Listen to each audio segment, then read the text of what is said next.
Yeah, I turned 37 a couple months ago, and somebody was like, "Man, how's it feel to be in your late 30s?" And I was like, "Oh, I never used the expression late 30s. I didn't think I was there." But I thought about it for a little bit, and it made sense, because I was like, "Oh, late 30s? Yeah, that makes a lot of sense, because much like the late 1930s, I also just went through a Great Depression."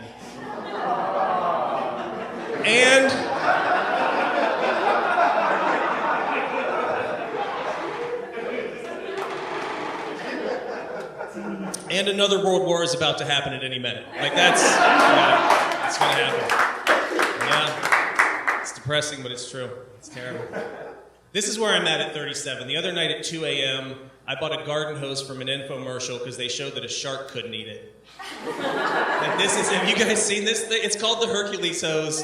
It is supposed to be the world's strongest garden hose. I don't even need a garden hose, but I was a little high and I was just like flipping through and I was like, whoa, what's happening here? And they put it through these like challenges. They're showing you what the Hercules hose can do. They're like, look, you can drag it over a barbed wire fence and it won't rip. And I'm like, that is fucking amazing. I do not need a hose. They're like, watch this. We can roll over it with a riding lawnmower. It will seize the blades and still work. And I'm like, God, what a great hose. But I don't need a hose. And then they thread a bunch of stakes on it. And they throw it in the ocean with an underwater camera. A shark attacks it. A guy in scuba gear comes up and grabs it, drags it up to the beach, and then jump cut to just a guy in khakis just washing his boat. And I'm like, fuck yeah, I'm buying a garden hose. On credit. Did not even have the cash for the Hercules hose. Also, do not have a working outdoor faucet at my house. It is hanging in my bedroom like a piece of home decor. Like, that is just what I'm doing with the Hercules hose. Good conversation piece. Did codeine for the first time. That's you too, buddy. I didn't do it in a cool way with like my teenage neighbors. I had a dental problem and I had to get this big surgery and my face was all swollen up. I was in a ton of pain and my dentist prescribed codeine for me. And I didn't want to take it because I've never done a prescription painkiller in my life. And I was really scared. I just went home, had a couple beers, ibuprofen, smoked a little weed, hoping that would take the edge off. It was not. I was in so much pain. So I went back to Walgreens and I got the prescription.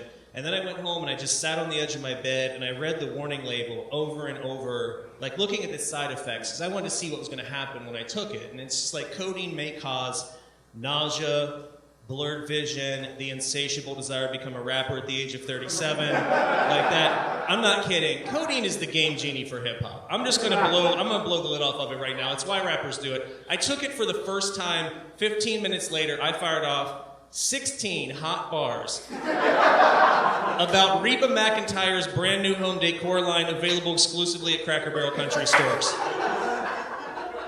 Do you guys know about the Rockin' R by Reba collection? Oh my God, it is amazing. She has 60 wonderful items for the home. This is how badass Reba is, because I'm a huge Reba fan, and this is how fucking amazing she is. In her collection is a rocking chair, right? Do you understand the level of bravado it takes? Like Cracker Barrel's like, Reba, we want you to do a home decor line with us. And she's like, okay, it's gonna have a rocking chair in it. They're like, Reba, we already got rocking chairs covered. Cracker Barrel is known for 3 things. Affordable country cooking, casual racism, and rocking chairs. And she's like, no, I'm doing a rocking chair or this deal is off. And they're like, Reba, we don't have enough room for the rocking chair. She just kicks over a thing of Yankee candles. She's like, get these fucking weird-ass, old-fashioned childhood brain teasers out of here. We can fit some rocking chairs. Like, that's what she did. She's selling rocking chairs in a place that sells rocking chairs. That is amazing. This is not what the rap is about, by the way. I'm just really into this. I'm just really into, like, this business deal that may or may not have happened. This is all I rapped about. This is my favorite item in the collection. It's an item called Daddy's Bible Box, which is a small hollowed out fake Bible that you could hide like a gun or a smaller Bible in. That is an amazing item in the Reba collection. Yeah, it's good. You can check it out on SoundCloud. It's cool. I'll post a link. It's pretty, it's fire. It's 30 seconds long, but it's good. It's real good. Yeah. This is what they don't tell you about codeine though. You will download the Tor browser and then access the dark web, and then spend 12 hours a day for 4 days straight on an illegal Russian streaming site watching old episodes of Fear Factor. You just do it, it happens, they need to add it to the list, because that's what I did. And man, I was watching so much Fear Factor, I started coming up with games of my own. I was like, here's something I've never seen on Fear Factor. Because they make people do these insane challenges, but I feel like the craziest thing you could ask a Fear Factor contestant to do would be just read a book.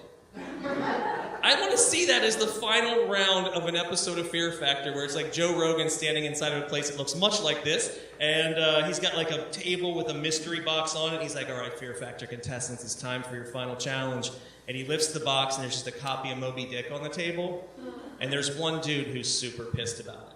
This guy is in the finals of every episode of Fear Factor. He's just a pillar of human growth form, a sentient tank top of a man, and he's like, what the fuck, Joe? Jesus Christ, dude, I just drank a half gallon of rotten milk inside of a dead horse carcass and fucking crushed it, but dude, this is too much. You trying to make me look stupid on camera? What are you doing, bro? Brogan, Joe Brogan? That's too cool of a nickname for you. I'm taking it back. Dude, I can tell you lift, I lift too. Jeez, there's some implied trust there. You wouldn't pull this shit at the gym. And then that guy's girlfriend is over there on the side like, Jeremy, do something with the book, baby, I believe in you. He's like, but baby, this book is thick as shit, it has no pictures. And she's like, Jeremy, do something with the book or you ain't getting none of this. And he just eats the book in one bite.